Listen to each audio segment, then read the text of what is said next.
Imagine a society where everything you do, everything you say, and everything you buy is controlled and evaluated by the authorities.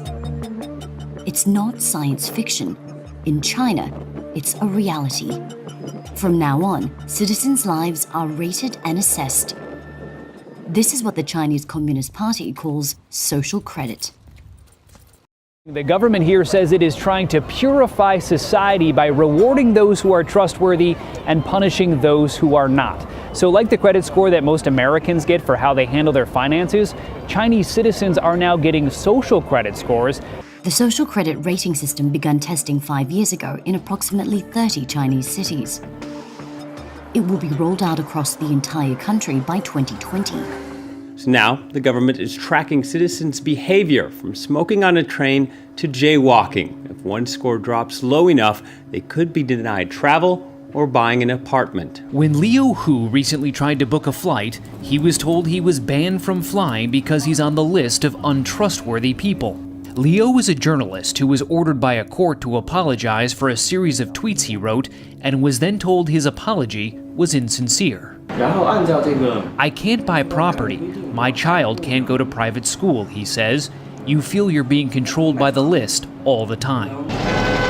And the list is now getting longer, as every Chinese citizen is being assigned a social credit score. Nearly 15 million people have already been prevented from traveling. The process made possible thanks to the collection of masses of data in all areas of its citizens' private and public life, and it is set to be implemented nationally in 2020. China's growing network of surveillance cameras makes all of this possible. The country already has an estimated 176 million cameras. This knows every person, every bike, every car, every bus. You can tell whether it is an adult, a child, a male or female. It can recognize more than 4,000 vehicles. For China's population, already scrutinized by the country's 117 million surveillance cameras, the social credit system only signals a further decline in freedom. How far into people's daily mundane activities does this go? Well, I think that the government and the people running the plan would like it to go as deeply as possible to determine how to allocate benefits and also how to impact and shape their behavior. In this building, the officials of Rongcheng assign a rating to its inhabitants. We were able to sneak inside and film discreetly for a few minutes. Here, the agents collect data provided by the police, courts, and tax office. Each resident is then given a rating from the letter D for not-so-good citizens to AAA for the best. This also applies to companies. In several big cities in China, including here in Shanghai, the government is even tracking jaywalkers. Cameras record them going through intersections, zero in on their face, and then publicly shame them on nearby video screens. Police in Beijing have been wearing these glasses that can recognize faces linked to the government's national database to help boost arrests. How advanced is this technology? This is cutting edge. Wu Fei is CEO of a company that makes the glasses. He claims he doesn't know how the government intends to use his technology. I have no idea. Really? Yes. Do you trust the government the way they're using your technology? Sorry, I can't answer this. You can't answer that. This is outside our scope of questions. China plans to launch a digital mass surveillance systems are stirring concerns of privacy and government accountability across the globe. He says how the new scoring system truly works is kept secret and could be easily abused by the government. Many countries across the globe are experiencing a massive expansion in government surveillance powers, and the threats of global instability, terror and war are leaving increasingly less space for privacy and individual freedom in the post-industrial society. Reward good citizens and punish bad people. Human rights activist Hu Jia is already blacklisted. Deprived of his passport for 10 years, his movements are limited. He says the social credit system will allow authorities to more easily punish those who do not pledge allegiance to the party. In China, the people who will lose the most credit are those who do not agree with the Communist Party. We can't criticize society or the current system, nor should we say bad things about the highest levels of power and the leader. In fact, this social harmony desired by the party is said to maintain the stability of society, but it only serves to guarantee the monopoly of its power. We're already moving very quickly, as you know, into a sort of surveillance society where lots of organizations of all types have lots of data about us. If we unify it all around one identity system, that hurdles us far faster and far further into a surveillance society. So let's switch gears a little bit. So you have something else that's really interesting in the newsletter about people in Sweden putting implants, microchips, right, Yes. into them. We've seen something like this here. There was a company that In Wisconsin, right, yeah. so they could get stuff out of the vending machine with Yeah. these microchips. So what's happening in Sweden? So basically in Sweden over the past couple of years, several thousand people have had these little rice grain sized microchips put into their hands, which contain information that they can use to, say, check into the gym or get into the office or pay for train tickets. Right?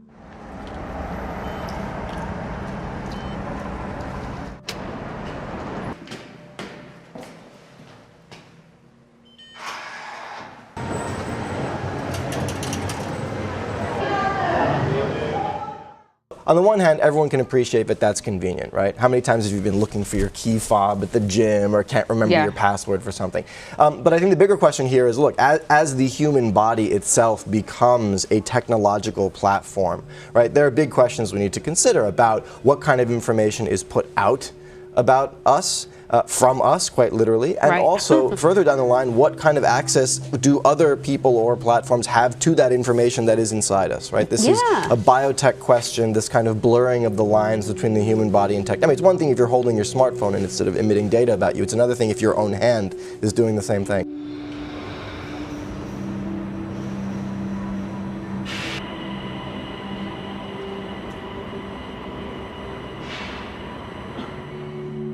You know, we'll see. This is 3,000 people. This is a small experiment. It's been developing over the past several years. But as the information that these microchips contains gets more elaborate and more detailed, people may start to change their mind.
This is not an animation. This isn't like the Fox football robot. It looks like Star Wars to me, though. Yeah, it's a little Terminator-esque, right? But this is the Atlas robot, and this thing can now go out for a jog.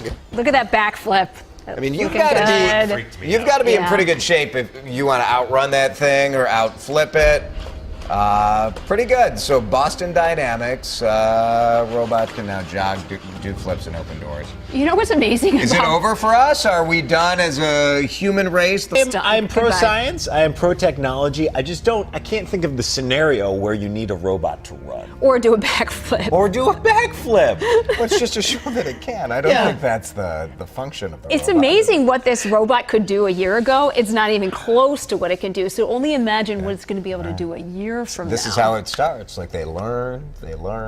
We want First robots. They'll take care of our kids someday. Now, if that is a possibility for us, the robot nanny. The robot nanny, I'm all in. New at 6, another futuristic innovation may be taking shape in a secret Silicon Valley site. An Amazon research facility in Sunnyvale reportedly has a secret mission involving robots. To give you an idea of just how sensitive Amazon is about their lab, as we were shooting video on the public sidewalk, Teams of security guards said we couldn't point our cameras at their property and called Sunnyvale police claiming we were trespassing. Just so you know, he's filming audio and video too. Awesome. After consulting city zoning maps, Sunnyvale PD said it was indeed public property and allowed us to stay. Cool, thank you. Thank you. Appreciate it. Bloomberg put out a report early this morning titled, "Amazon has a top secret plan to build home robots." Citing unnamed sources, they say the project has been dubbed Vesta, after the Roman goddess of hearth, home, and family. There are a lot of unknowns. Will it talk? What will it look like? And what will it be able to do? Chloe, am I ready on my washer and cycle? Remember Chloe from LG, the doomed home robot demo at the Consumer Electronics Show earlier this year? It went silent in front of a huge crowd. Chloe, what's for dinner tonight? It's a glaring example of how the technology is still in its early days. We're becoming aware of how much data we give away without even realizing it.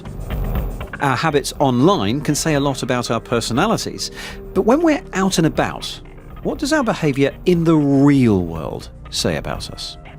Well, in the UK, we're all getting used to the fact that we're being filmed by CCTV a lot of the time, but although a human can tell a lot about a person just by looking at video footage, that is a really hard job for a computer to do. That said, this system is having a pretty good guess at who it's looking at right now.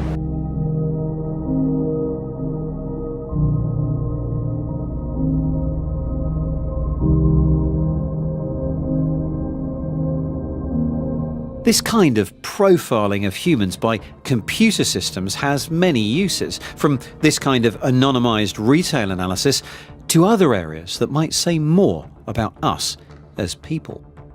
One of the more controversial uses for AI is in policing. Peterlee Police Station in County Durham, the early hours of the morning.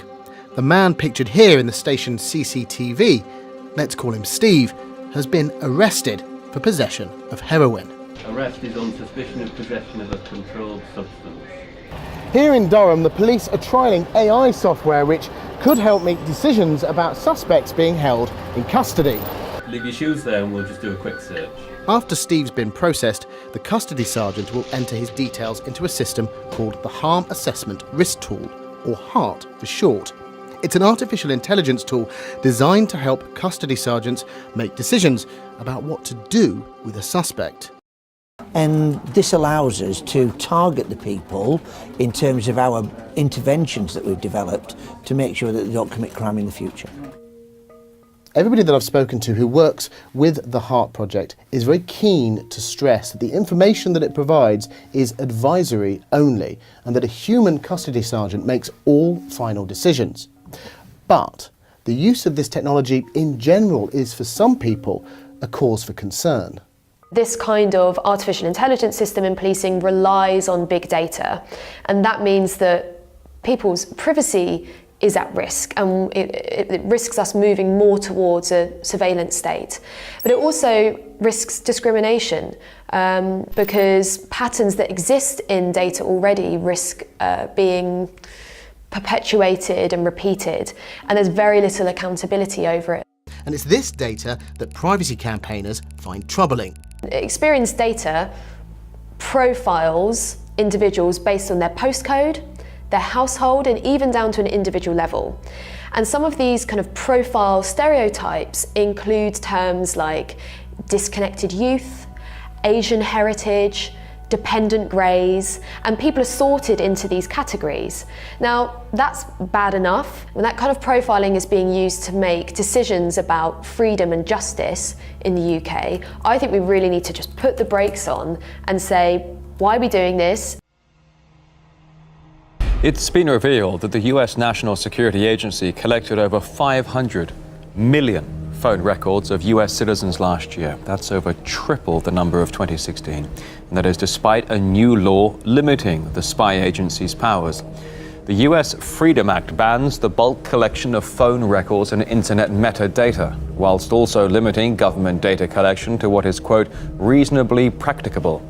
It does, however, permit the gathering of phone and text logs when a link to terrorism is proven. The recent increase in records collected comes in stark contrast to the concerns expressed last year by President Donald Trump. I think that is a very big surveillance of our citizens. I think that's a very big topic, and it's a topic that should be number one, and we should find out what the hell is going on.